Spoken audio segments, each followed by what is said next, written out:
उन्होंने मुस्कुरा कर जवाब दिया, आज की खुशखबरी यह है कि नबी करीम ने मेरी दावत कबूल कर ली है।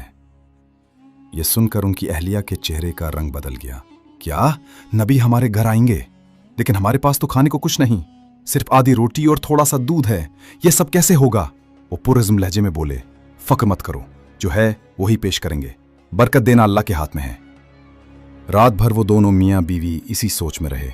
अहलिया का दिल घबरा रहा था कि कहीं रुसवाई ना हो जाए, मगर सहाबी के दिल में यकीन था कि नबी की आमद से ये झोंपड़ी जन्नत बन जाएगी। अगले दिन वो बार बार गली के कोने की तरफ देखते कि शायद अभी नबी आगा जाएं। हर बार दिल की धड़कन तेज हो जाती और आंखों से आंसू निकल आते कि या अल्लाह, ये सआदत वाकई हमें मिलने वाली है। आखिरकार वो लम्हा आ गया। किसी ने आकर बताया कि रसूलुल्लाह चंद सहाबा किराम के साथ उनके घर की तरफ तशरीफ ला रहे हैं। ये सुनकर उनके कदम कांपने लगे, आंखों में खुशी के आंसू और दिल में सुकून का समंदर उमड़ आया। उन्होंने तेजी से झोंपड़ी के अंदर जाकर अपनी अहलिया को बताया, तैयार हो जाओ, मेरे महबूब हमारे दरवाजे पर आने वाले हैं। अहलिया ने आंसू साफ किए और कहा, अब जो भी है अल्लाह की रजा के लिए पेश कर देंगे। थोड़ी ही देर में मदीना की गलियां जगमगा उठीं। नबी करीम अपने चंद सहाबा के साथ आहिस्ता आहिस्ता चलते हुए इस गरीब सहाबी के घर की तरफ बढ़ रहे थे। उनके चेहरे अनवर से ऐसी रोशनी फैल रही थी जैसे रात के अंधेरे में चांद निकल आया हो।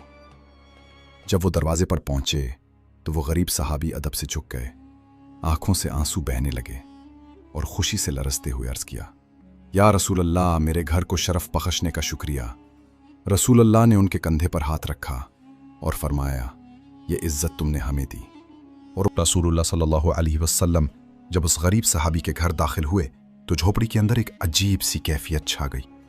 दीवारें मिट्टी की थीं, रोशनी के लिए सिर्फ एक दिया जल रहा था और फर्श पर पुरानी सी चटाई बिछी थी।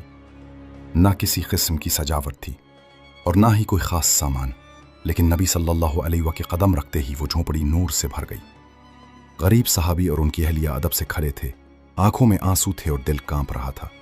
दोनों सोच रहे थे कि हमारे पास पेश करने के लिए कुछ नहीं, न गोश्त, न सालन, न कई किस्म के खाने, सिर्फ थोड़ी सी खुश्क रोटी, कुछ खजूरें और एक प्याली दूध है। ये सब हजूर सल्लल्लाहु अलैहि वसल्लम और उनके साथ आए सहाबा के लिए कैसे काफ़ी होगा। लेकिन फिर ईमान ने उनके दिल को तसल्ली दी कि बरकत देना अल्लाह के हाथ में है। पुरानी चटाई पर दस्तरखान बिछा दिया गया।